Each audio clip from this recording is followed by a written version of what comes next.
Halo semua, selamat datang kembali di channel ini. Rekan-rekan sekalian, video kali ini saya akan membagikan berita terkait dengan pernyataan terbaru Menpan RB terkait dengan rencana pelaksanaan seleksi P3K dan pengangkatan tenaga honorer pada tahun 2024. Seleksi P3K 2024 ini menurut Menpan itu masih mengfokuskan dan mengutamakan para tenaga honorer, khususnya bagi tenaga honorer yang pada tahun ini tidak berhasil lulus dan gagal di dalam seleksi P3K 2023. Untuk itu informasi selengkapnya silakan ditonton secara lengkap agar rekan-rekan sekalian bisa menerima informasi ini secara utuh dan menurut. Menteri Pendayagunaan Aparatur Negara dan Reformasi Birokrasi Bapak Abdullah Azwar Anas telah memastikan bahwa seleksi P3K 2024 tetap memprioritaskan honorer K2 dan non K2. Jadi untuk seleksi P3K tahun depan, Menpan sudah menegaskan akan memprioritaskan para honorer K2 dan non K2 untuk diangkat menjadi calon aparatur sipil negara. Nah, jika demikian, maka rekan-rekan khususnya para tenaga honorer non K2 agar di dalam memilih formasi harus hati-hati, oleh karena memang sebagaimana kita ketahui pada seleksi P3K 2024 ini honorer K2 itu mendapatkan afirmasi dan diprioritaskan untuk diangkat menjadi calon aparatur sipil negara.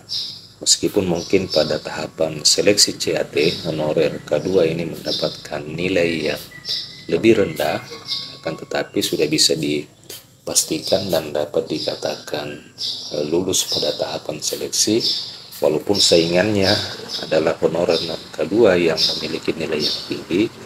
Honorer K2 tetap diutamakan untuk lolos.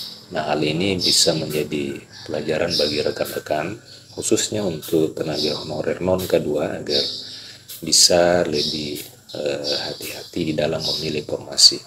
Karena jangan sampai rekan-rekan bersaing dengan para tenaga honorer K2 yang mendapatkan afirmasi dan prioritas.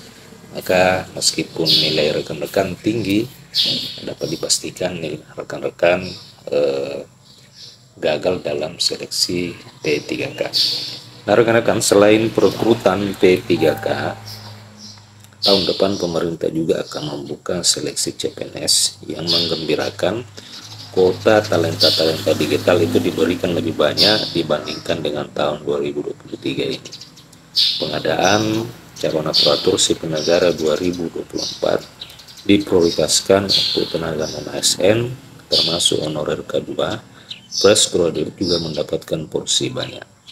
Jadi kalau honorer K2 tetap diprioritaskan oleh Menpan, maka dapat dipastikan pada formasi tenaga guru atau tenaga kependidikan honorer K2 itu mungkin tahun ini sudah habis, jadi sisa pada formasi jabatan teknis.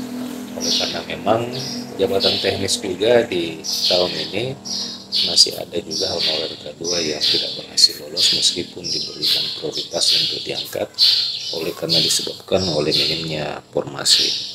Lebih lanjut dikatakan bahwa arah kebijakan pemenuhan ASN 2024 juga masih memprioritaskan pada pemenuhan kebutuhan pelayanan dasar, yakni tenaga guru dan tenaga kesehatan.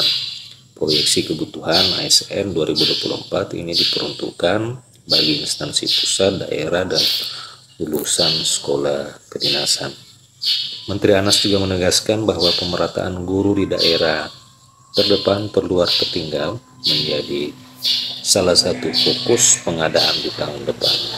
Pemerintah menurut Menpan juga akan memberikan afirmasi bagi para tenaga guru honorer yang memang telah mengabdi di daerah 3T tersebut, yakni terdepan, terluar, dan tertinggal, agar bisa diakomodir untuk diangkat menjadi ASN P3K.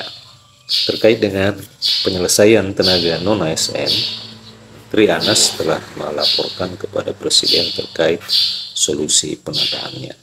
Sebenarnya sejak 2005 hingga 2014, pemerintah memang telah mengangkat tenaga honorer menjadi aparatur sipil negara.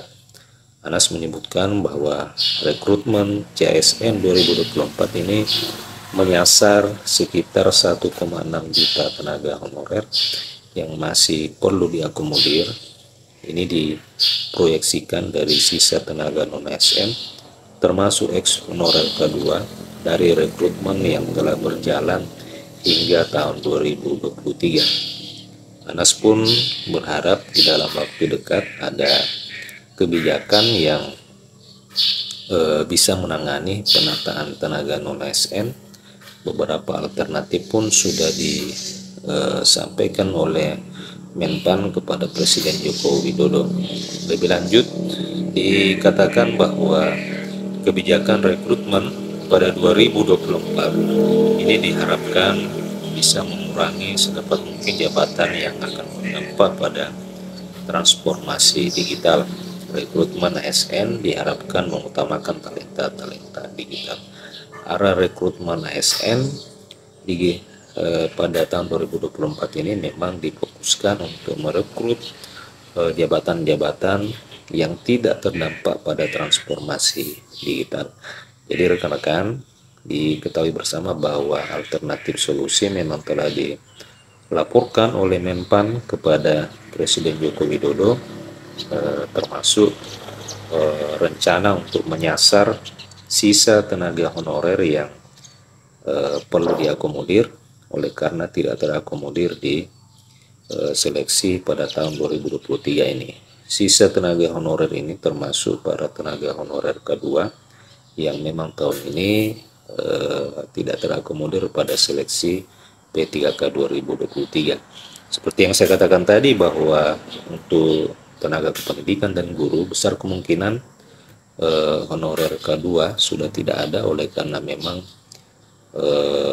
tahun ini tenaga guru itu masih memprioritaskan atau seleksi P3K guru masih memprioritaskan para tenaga honorer K2 untuk diangkat menjadi ASN dan masuk pada kategori P2.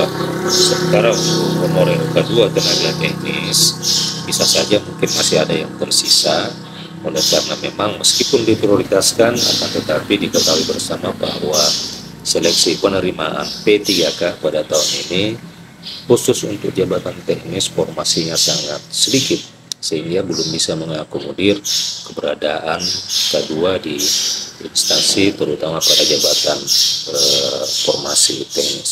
Nah rekan-rekan, demikian rencana kebijakan Menpan RB terkait dengan penataan tenaga non-ASN. Bagaimana tanggapan rekan-rekan? Silakan tuliskan di kolom komentar video ini. Terima kasih telah menyaksikan. Sampai jumpa di video berikutnya.